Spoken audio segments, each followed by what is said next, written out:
Bismillahirrahmanirrahim. Assalamualaikum warahmatullahi wabarakatuh. Pada pertemuan keempat ini, saya akan menjelaskan tentang kegunaan hadis dan pengertian hadis, sunnah, khobar, dan athar. Sebelum menjelaskan tentang pengertian daripada empat tadi itu, maka apa sih sebenarnya kegunaan hadis itu?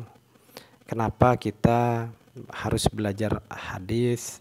Apa urgensi atau pentingnya belajar hadis? Itu penting sekali kita bahas supaya teman-teman tidak ragu, bahkan harus yakin untuk mengetahui dan mempelajari hadis secara mendalam. Hal ini tidak lain karena hadis itu adalah sumber hukum yang kedua setelah Al-Quran. Jadi sumber hukum yang pertama adalah Al-Quran, kemudian yang kedua setelah Al-Quran itu adalah hadis. Ini sesuai dengan apa yang disabdakan atau diucapkan oleh sahabat Rasul, yaitu Mu'adz bin Jabal, saat beliau diutus oleh Rasul sallallahu alaihi wasallam ke Yaman. Ya Mu'adz bima tahkum, wahai Mu'adz, dengan apa engkau memutuskan sesuatu. Atau di dalam teks hadis lain, ya Mu'adz bima taqdi, dengan apa kamu akan memutuskan, seperti itu. Kemudian Mu'adz menjawab, ahkumu bi kitabillah, saya akan memutuskan dengan kitab Allah. Ketika menemukan suatu perkara, maka Mu'adz itu akan melihat pertama kali kepada Al-Quran, kitab Allah pertama kali. Karena tadi dikatakan bahwasannya Al-Quran itu adalah sumber utama.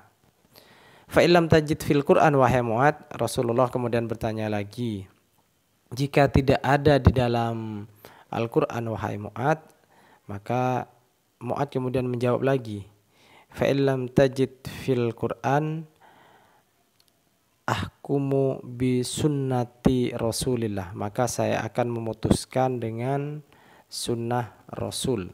Dengan sunnah Rasul ini yang dimaksud adalah hadis tentunya. Oleh sebab itu maka hadis ini menjadi posisinya berada di nomor 2 setelah Al-Quran, ya.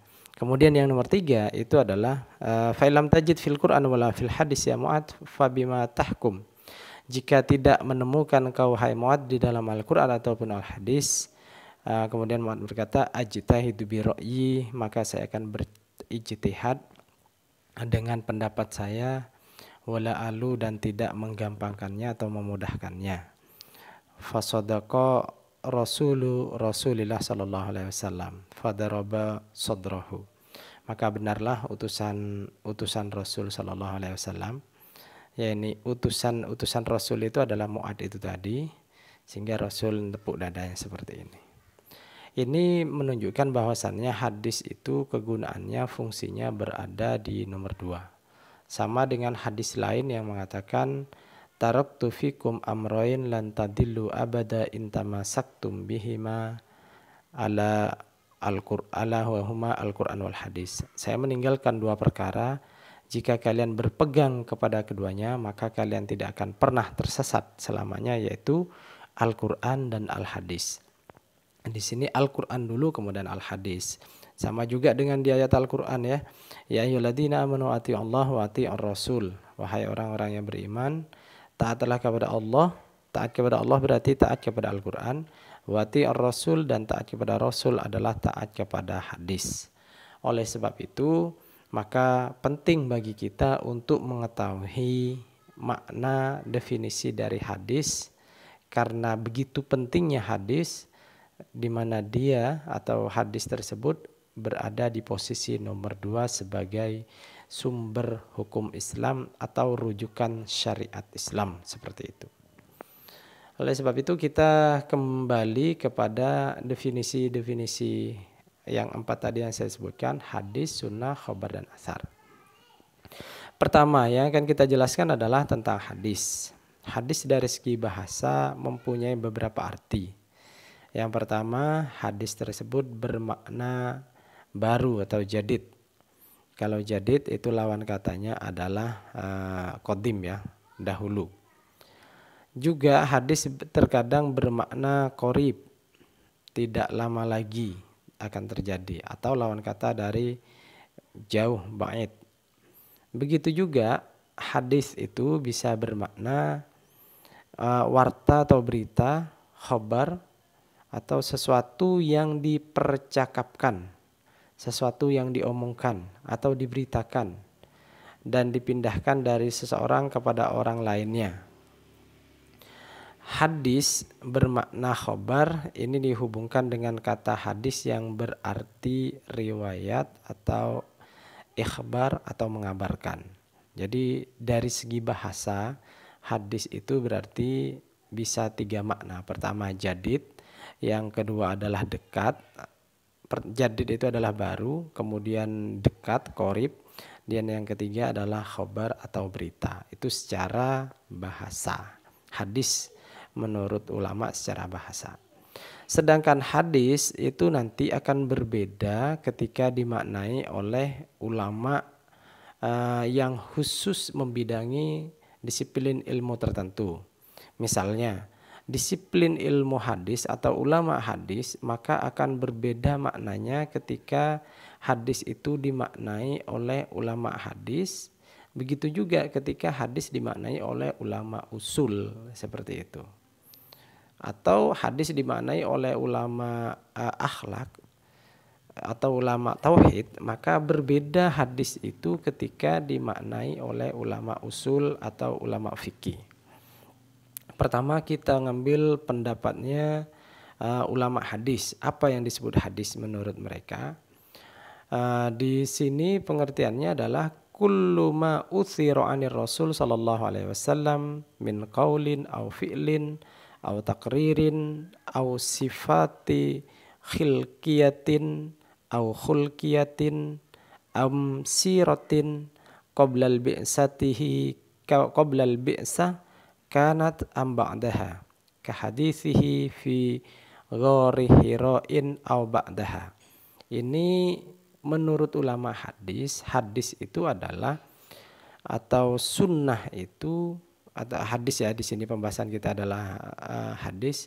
Mohon maaf saya salah menulisnya di situ, adalah setiap apa yang ditinggalkan atau diterima dari Rasul sallallahu alaihi wasallam berupa perkataan, perbuatan, takrir dalam kurung ketetapan, sifat khilqiyah, perawakan atau peri kebadian atau jasadiyahnya Rasul itu, atau khulqiyah, akhlak Rasul sallallahu alaihi wasallam.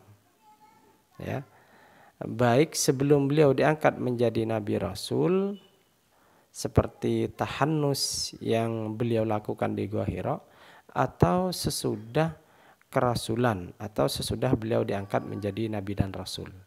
Jadi di sini tidak tertentu kepada 3. Nah, ini biasanya yang sering orang salah paham ya, bahwasannya hadis itu hanya 3 saja katanya. Perbuatan, perkataan, dan ketetapan Rasul saja. Jadi 3 ini hadis itu. Padahal sebenarnya tidak. Nah, ini kalau ulama hadis itu menyebutkan apa hadis itu? Segala sesuatu yang keluar dari Rasul, perbuatan, baik itu berupa perbuatan, perkataan, ketetapan, sifatnya, sifat khulqiyah atau khilqiyah di sini. Kalau khilqiyah adalah perawakan atau peri kehidupannya, pribadinya, bentuk tubuhnya, itu adalah khilqiyah. Sedangkan khulqiyah itu adalah akhlak Rasul sallallahu alaihi wasallam. Berarti sudah 5 itu ya. Kemudian ditambah lagi sirah Nabi, perjalanan Nabi, entah itu qabla al-bi'sa atau kanat ba'daha, atau setelah diutus menjadi rasul. Perjalanan Nabi sebelum diangkat menjadi Nabi dan Rasul, atau perjalanan Nabi setelah diangkat menjadi Rasul. Ini bagian daripada sunnah juga. Seperti yang terjadi di Gua Hira atau setelahnya. Itu semuanya hadis. Jadi kalau di sini bahkan ada 6 ya, ada 6. Dari perbuatan, perkataan, ketetapan, sifat pribadi, kepribadian atau perawakannya 4, sifat akhlaknya 5, dan perjalanan Nabi sebelum dia diutus atau sesudah dia diutus itu adalah bagian daripada sunnah.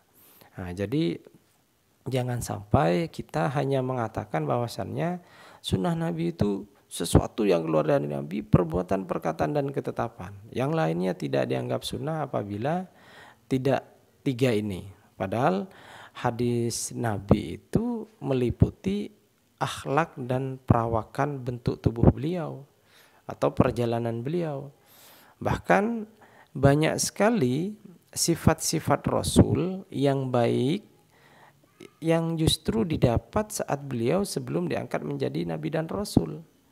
Contohnya sifat yang diberikan oleh kafir Quraisy pada saat itu adalah Al-Amin, sifat Al-Amin. Justru beliau dapatkan gelar ini sebelum beliau diutus menjadi Nabi dan Rasul. Nah, ini kan berarti akhlak-akhlak Rasul, sirah atau perjalanan Rasul yang baik-baik itu juga bagian daripada hadis. Ini ketika kita memaknai hadis itu menurut ulama hadis. Tetapi berbeda nanti hadis itu ketika dimaknai oleh ulama usul fiqh. Misalnya nih di bawah ini kita jelaskan bahwasannya apa yang disebut hadis menurut ulama usul fiqh. Kullu ma sadara 'anin Nabi sallallahu alaihi wasallam ghairul Qur'anil Karim min qaulin aw fi'lin aw taqririn mimma yasluhu ayyakuna dalilan li hukmin syar'iyyin. Segala sesuatu yang keluar dari Rasul sallallahu alaihi wasallam selain Al-Qur'an dari perkataan, perbuatan dan ketetapannya mimma yasluhu ayyakuna dalilan li hukmi syar'iyyin, yaitu sesuatu yang pantas, yang patut untuk dijadikan dalil pada hukum syariat. Nah, ini yang biasanya orang mungkin ini yang dimaksud hanya bahwasannya hadis itu hanya tertentu kepada 3, perbuatan, perkataan, dan ketetapan. Tetapi ingat, ini adalah hadis menurut ulama usul fiqh yang akan dijadikan sumber hukum Islam, dijadikan sumber hukum syariah, sebuah ketetapan hukum. Maka harus tertentu kepada 3 ini. Kalau sifat, sirah, perjalanannya itu kan bukan terkait dengan hukum, tidak terkait dengan syariat Islam untuk menetapkan suatu hukum. Oleh sebab itu maka pada esensinya hadis itu berbeda makna ketika definisinya itu menurut ulama hadis. Begitu juga berbeda nanti hasil definisi ulama hadis dengan hasil definisi ulama fikih atau usul fikih, karena tujuan-tujuan tertentu untuk menetapkan suatu syariat Islam atau keputusan hukum seperti itu ya. Yang pertama tadi sudah kita bahas yaitu hadis. Sekarang yang kedua adalah sunnah. Secara bahasa sunnah itu adalah bermakna jalan yang dijalani, baik terpuji atau tidak, atau sesuatu yang sudah tradisi atau mentradisi, menjadi kebiasaan. Nah, ini dimaknai sunnah. Walaupun tradisi tersebut tidak baik, tidak bagus, tidak terpuji. Hal ini adalah pengertian sunnah secara bahasa berdasarkan kepada hadis Rasul sallallahu alaihi wasallam, man sanna fil Islam sunnatan hasanatan falahu ajruha, atau kalau di situ fa umila biha ba'dahu katabalahu mislu ajri man amila biha. Kalau saya yang hafal hadisnya adalah man sana sunnatan hasanatan falahu ajruha wa ajru man amila biha min ghairi ayyanqusa syai'um minhu. Sama artinya ya. Barang siapa yang berperilaku baik atau memiliki tradisi yang baik, maka dia dapat pahala dan dapat pahala dari orang yang mengerjakan setelahnya tanpa dikurangi sedikit pun. Misalnya, saya melakukan sebuah perilaku atau tradisi membaca Al-Quran itu di suatu daerah, sebelumnya itu tidak pernah dilakukan, baik itu oleh Nabi, para sahabat, tabi'in, atau oleh ulama-ulama sebelumnya. Nah, tradisi itu yang saya lakukan itu kemudian karena itu baik, maka saya dapat pahala. Kalau ternyata ada orang yang melanjutkan tradisi saya tadi setelah saya wafat, karena tradisinya tadi bagus, maka saya dapat pahala dan orang yang mengerjakan pun dapat pahala. Pahala yang saya dapat tidak mengurangi kepada pahala orang yang mengerjakan tradisi yang saya tinggalkan tadi. Jadi tetap seperti itu apabila tradisinya bagus. Misalnya nih kalau di dalam tradisi Bugis misalnya ada namanya khataman Al-Quran itu. Itu kan di masa Rasulullah tidak ada, di masa sahabat tidak ada, tabi'in tidak ada. Mungkin ulama-ulama Timur Tengah tidak ada seperti itu. Hanya ada di tradisi Bugis. Nah, terus tepung tawar biasanya. Kalau memang itu adalah tradisi tadi bagus, perilaku tadi itu bagus, maka orang yang pertama kali melakukan dia dapat pahala dan dia dapat pahala dari orang yang mengerjakan setelahnya tanpa mengurangi pahala orang yang mengerjakan setelahnya. Itu yang dimaksud dalam hadis ini. Begitu juga sebaliknya. Waman sanna sunnatan sayyi'atan fil Islam falahu wizruha wa wizru man amila binha min ghairi ayyanqusa syai'un minhu. Barang siapa yang melakukan tradisi tadi, perbuatan tadi, adat istiadat tadi, ternyata tradisinya tadi itu jelek, maka orang yang mengerjakan pertama dapat dosa dan dia juga dapat dosa dari orang yang mengerjakan setelahnya. Jadi dosanya tambah bertumpuk. Semakin banyak orang itu melakukan tradisi yang diwariskan tadi, ternyata tradisi yang diwariskan tadi tidak bagus, tidak baik, justru itu dianggap sesat atau menyimpang dari ajaran syariat Islam, maka orang yang mengerjakan pertama kali dapat dosa dan orang yang mengerjakan setelahnya itu juga dapat dosa dan dosanya juga menimpa kepada orang yang pertama kali tadi melakukan. Ini makna sunnah secara bahasa yaitu jalan, tradisi atau perilaku. Sedangkan secara istilah sunnah itu adalah ma'udhifa ila Nabi sallallahu alaihi wasallam qaulin aw fi'lin aw takririn aw sifatin. Ini cuma 4 saja di sini. Segala sesuatu yang disandarkan kepada baginda Rasulullah sallallahu alaihi wasallam baik dari perkataan, perbuatan atau ketetapan atau sifat. Ada 4 saja. Perkataan, perbuatan, ketetapan dan sifat. Ini 4 saja ya. Sunnah itu 4 saja. Kemudian yang selanjutnya adalah masa bataan Nabi sallallahu alaihi wasallam minal hukmi walam yakun fardhan. Ini walam yakun fardhan aw wajiban. Ini menunjukkan bahwasannya segala sesuatu yang ditetapkan oleh Nabi dari hukum, tapi hukumnya tersebut bukan suatu yang fardu, bukan yang wajib. Artinya sunnah itu. Ini sebagian pendapat ulama mengatakan demikian. Tapi nanti bisa jadi teman-teman sekalian, hadis dan sunnah itu tidak ada bedanya. Tidak ada bedanya artinya sunnah dan hadis itu bisa maknanya sama. Atau sama-sama empatnya ini nanti sama. Sunnah, hadis, khobar dan asar bisa jadi maknanya sama. Tetapi ketika dikaji secara mendalam, secara detail per kata tadi, maka maknanya berbeda. Bahkan sunnah ini tidak tertentu kepada Nabi. Karena tentu kalau melihat makna dari secara bahasa tadi, bisa sunnah itu berupa pekerjaan baik, bisa pekerjaan buruk. Kalau demikian berarti apa? Sunnah ini bisa dilakukan oleh orang lain, ya, bisa dilakukan selain oleh Nabi. Karena kalau Nabi tidak mungkin melakukan perilaku atau tradisi yang buruk atau yang tidak baik. Tentunya ketika Nabi itu ingin melakukan tradisi atau perilaku yang tidak baik, ada teguran, baik itu dari Al-Quran ataupun As-Sunnah yang berupa wahyu seperti itu. Oleh sebab itu maka sunnah ini bisa dilakukan oleh siapa saja. baik itu yang sunnah yang baik, perilaku yang baik, atau sunnah yang tidak baik atau perilaku yang tidak baik. Ini yang kedua ya, sunnah. Kemudian yang ketiga adalah khobar, berita. Jamaknya khobar itu adalah akhbar. Sedang khobar secara terminologi menurut At-Tohan terdapat 3 pendapat ya. Ini menurut At-Tohan, ini salah seorang pakar dalam ilmu hadis. Khobar itu sinonim dari hadis sehingga memiliki arti sama dengan hadis.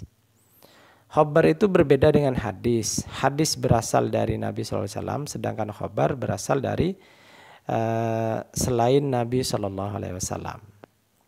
Kemudian lebih general dari hadis, khobar itu lebih umum dari hadis.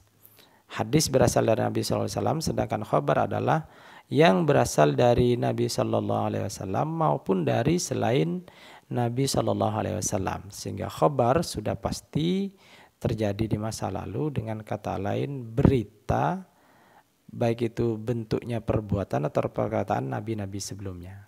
Ini kalau di dalam teks kitab misalnya ternyata li khobarin, itu bisa jadi yang dimaksud itu adalah khobar, berita dari nabi-nabi sebelumnya. Karena memang jika dikaji secara mendalam maka khobar itu bisa bermakna berita dari nabi-nabi sebelumnya. Jadi tidak mungkin ini terjadi setelah Nabi wafat, tapi justru sebelum Nabi wafat ya, karena khobar. Kalau khobar ini kan berita, kalau berita kan sudah pasti terjadi. Oleh sebab itu maka karena sudah terjadi maka bisa jadi berita-berita dari nabi-nabi sebelumnya kemudian disebut dengan khabar ya, disebut dengan khabar. Nah, ini sudah saya jelaskan tadi, tinggal cara memaknai secara mendalam seperti apa gitu ya, tentang apa bedanya hadis dengan khabar itu. Yang kemudian yang keempat adalah asar.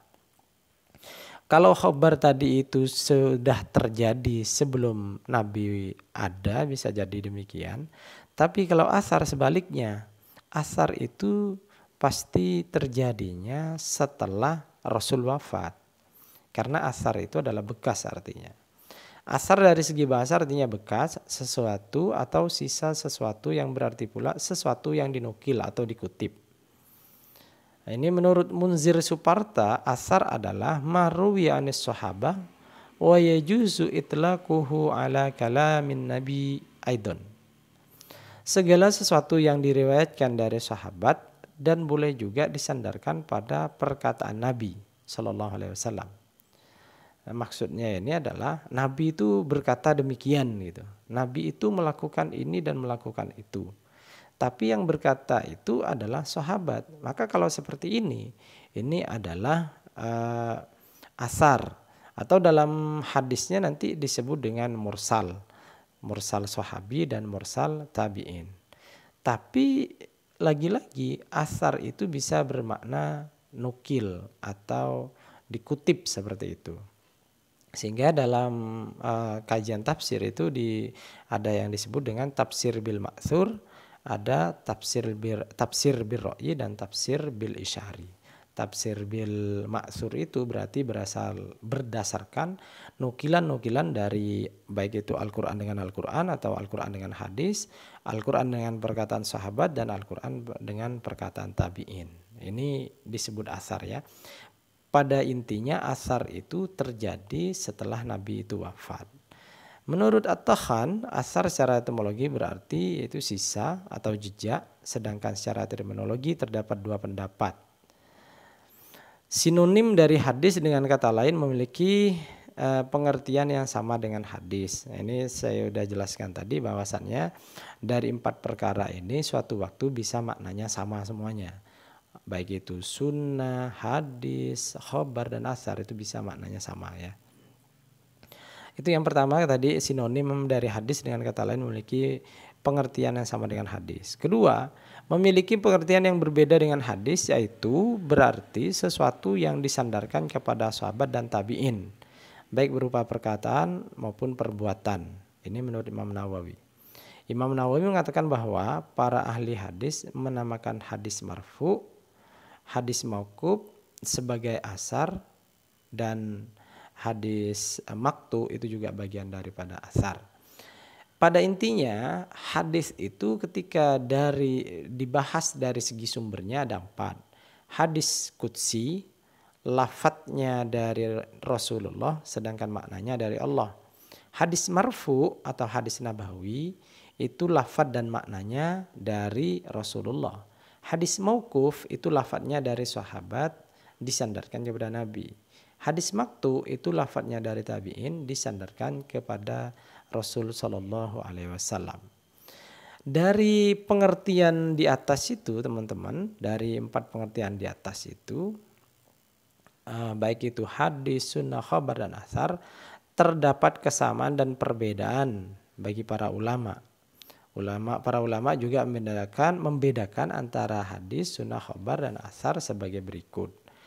Hadis dan sunnah, hadis terbatas pada perkataan perbuatan takrir yang bersumber dari Nabi Shallallahu Alaihi Wasallam, sedangkan sunnah segala yang bersumber dari Nabi baik berupa perkataan perbuatan takrir, tabiat, budi pekerti, atau bahasa lainnya sifat, atau perjalanan hidupnya sirah, baik itu sebelum diangkat menjadi rasul ataupun sudah diangkat menjadi rasul. Itu berarti sunnah itu lebih luas. Hadis dan khabar. Kalau hadis dan khabar, sebagian ulama hadis berpendapat bahwa khabar sebagai suatu yang berasal atau disandarkan kepada selain Nabi Sallallahu Alaihi Wasallam. Hadis sebagai sesuatu yang berasal atau disandarkan kepada Nabi Sallallahu Alaihi Wasallam. Jadi khabar itu kepada selain Nabi, kalau hadis itu kepada Nabi. Kemudian hadis dan asar. Jumhur ulama berpendapat bahwa asar sama artinya dengan khabar dan hadis. Ada juga ulama yang berpendapat bahwa asar sama dengan khabar, yaitu sesuatu yang disandarkan pada Nabi Shallallahu Alaihi Wasallam, sahabat dan tabiin. Tetapi lagi-lagi asar itu dia lebih disandarkan kepada sahabat dan tabiin, sehingga tadi hadis yang bersumber dari dari sahabat itu disebut dengan hadis mauquf, sedangkan hadis yang bersumber dari tabiin disebut hadis maktu. Kemudian pembagian hadis dan sunnah ini juga yang sangat perlu dipahami oleh teman-teman sekalian, bahwasannya kita terkadang hanya tertentu kepada 3 saja. Apa yang dilakukan oleh Nabi, apa yang diucapkan Nabi itu hanya kepada 3 saja biasanya yang kita bahas, yaitu kauliyahnya, perkataannya, yaitu perkataan innamal a'malu binniyat misalnya tentang niat, itu adalah hadis tentang perkataan kauliyahnya. Kemudian fi'liyahnya adalah apa yang dilakukan oleh Nabi. Ya, shollu kama ra'aitumuni usolli. Nah, itu bagaimana Nabi itu sholat, bagaimana Nabi itu haji, bagaimana Nabi itu berpuasa, ya. Itu perbuatan-perbuatan yang dilakukan oleh Nabi sehingga dikenal dengan sunnah fi'liyah. Kalau perkataannya tadi adalah sunnah qauliyah. Yang ketiga adalah sunnah qauliyah, takrir. Nah, ini tidak dilakukan oleh Nabi tapi diketahui oleh Nabi. Dilakukan oleh para sahabatnya, tetapi Nabi diam saja atau tersenyum saja melihatnya. Dan ini yang biasa contoh yang dilakukan adalah ketika para sahabatnya memakan kadal, ya. Nabi ditawarkan, Nabi tidak mau seperti itu, tetapi Nabi tidak mengatakan haram, juga tidak mengatakan boleh, diam saja. Begitu juga dengan apa yang dilakukan oleh para sahabat Nabi ketika para sahabat itu diutus ke Bani Quraidah itu, ya. Atau hadis juga yang terjadi kepada Amr bin As. Amr bin As itu suatu waktu diutus oleh Rasul di dalam beberapa keterangan bahwasannya ini dalam masa peperangan tapi masih dalam perjalanan. Pada saat perjalanan itu ternyata Amr bin As membawa istrinya. Amr bin As bawa istrinya, kemudian di tengah perjalanan mereka kikuk-kikuk lah ya suami istri. Tapi pada saat itu ternyata suasananya dingin atau dingin sekali, sejuk. Pada saat itu ternyata Amr bin As itu tidak mandi besar, tapi justru tayamum. Setelah tayamum, sholat bersama para sahabatnya. Kejadian ini kemudian dilaporkan oleh para sahabat yang lain kepada Rasul. Kemudian Rasul bertanya, wahai Mu'ad, kenapa engkau melakukan itu? Kemudian Mu'ad berkata, ya Rasulullah, sungguh saya mendengar firman Allah, la taqtulu anfusakum innallaha kana bikum rahima. Jangan kalian bunuh diri kalian, sesungguhnya Allah itu maha ulas asih gitu ya. Mendengar jawaban Mu'ad seperti ini, Rasulullah hanya tersenyum saja. Ini berarti dalam keadaan darurat, dalam keadaan terpaksa, tadi sejuk atau dingin sekali itu yang bisa membahayakan kepada jasad dan badan kita, maka boleh tidak berwudu, cukup diganti dengan tayammum. Nah ini diamnya Nabi atau justru senyumnya Nabi itu menunjukkan apa yang dilakukan oleh sahabatnya itu disetujui. Nah ini yang jarang dibahas adalah yang nomor 4 ini, adalah tarku, sunnah tarku. Sunnah tarku itu adalah meninggalkan. Apa yang dilakukan oleh Nabi itu tidak semua boleh kita kerjakan, boleh kita ikuti. Justru ada yang wajib ditinggalkan. Ini yang kemudian dikenal dengan khususiyah Nabi. Nikah lebih dari 4 itu kan tidak bisa dilakukan. Tidak boleh dilakukan oleh umatnya, oleh kaumnya. Ini kan khususiyah. Itu harus ditinggalkan, wajib ditinggalkan. Ada pekerjaan-pekerjaan yang memang wajib kepada Rasulullah, tetapi bagi umatnya itu sunnah saja. Jadi ini yang perlu kita kaji dan perlu dibahas secara mendalam kalau terkait dengan hukum Islam, yaitu sunnah at-tarku atau sunnah meninggalkan apa yang dilakukan oleh Nabi. Kalau ditambah dalam pemahaman sifat Rasul dalam perspektif ulama hadis dan akhlak, nah kalau tadi itu ada 4 ya, ada sunnah qauliyah, sunnah fi'liyah, sunnah takririyah, dan sunnah tarku. Kalau mau ditambah berarti ada sunnah sifatiyah, sunnah as-sifatiyah. Atau selanjutnya sifat itu ada 2, yaitu kepribadian tadi dan sifat akhlak. Nah, kemudian ditambah lagi berarti sifat sirah tadi, sifat sirah nabawiyah. Tapi kalau ini terkait dengan hukum. Kalau terkait dengan hukum ini tidak dibahas. Tapi kalau terkait dengan akhlak, ini nomor 5 dan nomor 6 ini bahkan kita tambah 7 dengan sunnah sirah tadi, sirah perjalanannya itu juga bagus supaya orang yang kita ajarkan tentang hadis ini benar-benar paham bahwasannya hadis itu tidak hanya tertentu kepada perbuatan, perkataan, dan ketetapan saja. Atau kalau sudah kita tambah tadi atarku meninggalkan, tapi justru ada sifat, yaitu sifat khulqiyah dan khilqiyah.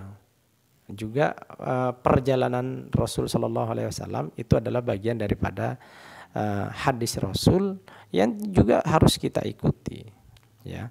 Selanjutnya adalah yang terakhir, dalam kajian hadis paling urgen adalah pembahasan sanad, matan, dan rawi.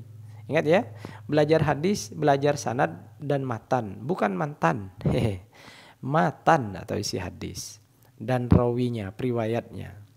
Sanadnya itu ini sangat penting, makanya di dalam Islam, kenapa di dalam Islam itu segitu dipercaya, segitu diyakini, karena memang turun temurun gitu ya, tidak putus gitu. Makanya sanad ini, sanad inilah sebagai penyambungnya ketemunya dengan Rasul, dan ini ketat syaratnya. Kemudian matannya, teksnya hadis itu seperti apa, nah itu juga dibahas. Makanya al-isnadu minad-din, laulal isnada laqala man syaa syaa. Sanad itu atau isnad itu bagian daripada agama. Andai kata tidak ada sanad, maka orang berkata semaunya saja. Oh, berkata begini dan begitu gitu. Kalau tidak ada sanad, apalagi kalau ada riwayat dari bapak saya, dari bapak saya, dari bapak saya, itu tidak diterima hadis seperti itu ya. Kalau semuanya dari satu jalur itu ya, dari bapaknya, dari bapaknya, dari bapaknya. Apalagi salah satu perawinya misalnya sudah tidak jelas atau suka berbohong gitu. Begitu juga rawi ini sangat penting juga di pembahasan kita. Nah, dan ini semuanya nanti akan kita bahas di pertemuan selanjutnya. Mungkin ini saja dari saya. Terima kasih untuk memperhatikan atau menonton presentation saya. Thanks for your watching.